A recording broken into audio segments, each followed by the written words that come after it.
And thank every one of you for being here today. Every one of you that's come out to show solidarity. Solidarity with those unions in dispute at the present time, defending their members and trying to get a decent pay rise. Solidarity with all those campaigns of disability rights, trying to make sure they are part of our campaign. Solidarity with those homeless campaigns that are here. Solidarity with those campaigns that are fighting for a decent living wage and social justice within our society. And also solidarity with all those that have sought a place of safety on our shores and have been so disgustingly treated by this government.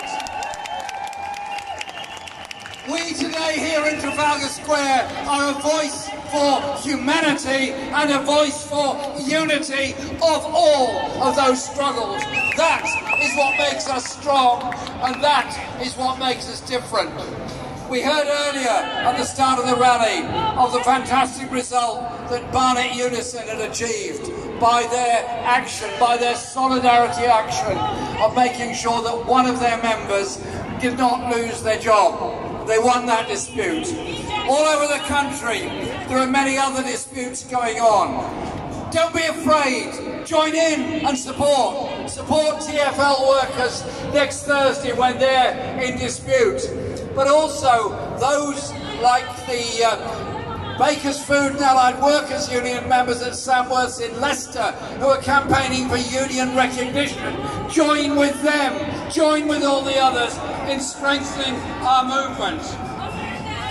Next week, the week after, the government is going to produce yet another budget. The last budget promised to borrow lots of money, to give lots of money to those that already had humongous amounts of money.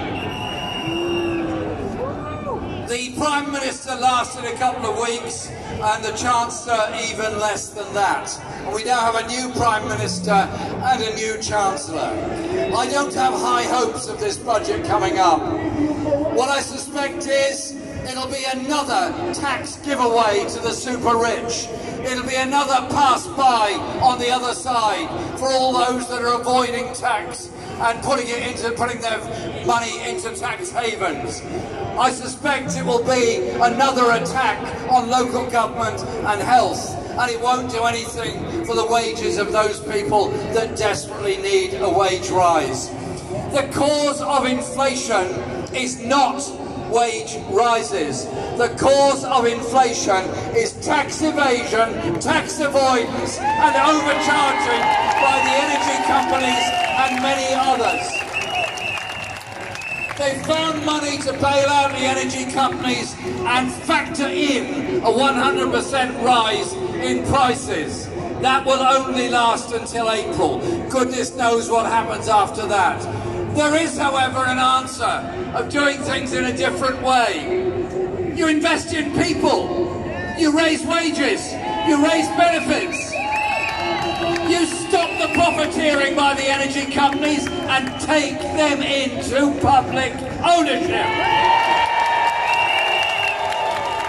And you do the same with the railway companies, with Royal Mail, and those water companies that have been ripping us off for 30 years, polluting our rivers, destroying our natural environment, all on the altar of profits to distant hedge funds. That is the reality of what modern Britain is about. Now, how do we get rid of them and how do we change it?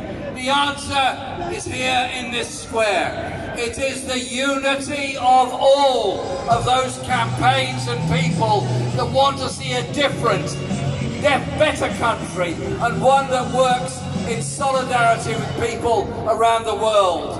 To build that world of peace and justice, not of war. To build that world of unity, not of division. Last weekend, I had the great privilege of going to Brazil to observe the election. And I think we should, from here in London, in Trafalgar Square in Britain, say congratulations to Lula and the coalition that won that election. And you know what? They didn't win that election by triangulation and appealing to the right-wing media. They won that election by the solidarity of the trade unions, the urban homeless, the landless people, the environmental campaigners. And as a result, President Lula narrowly won that election on a pledge of a different approach to the environment, a green industrial revolution. It's in our hands. We can build the world we want. We can make the world a better place in global solidarity as well as in our own solidarity. Our media will always seek to disempower us and tell us we don't matter. Well, they've got another thing coming. We are very, very many, and they are very, very few. Thank you very much.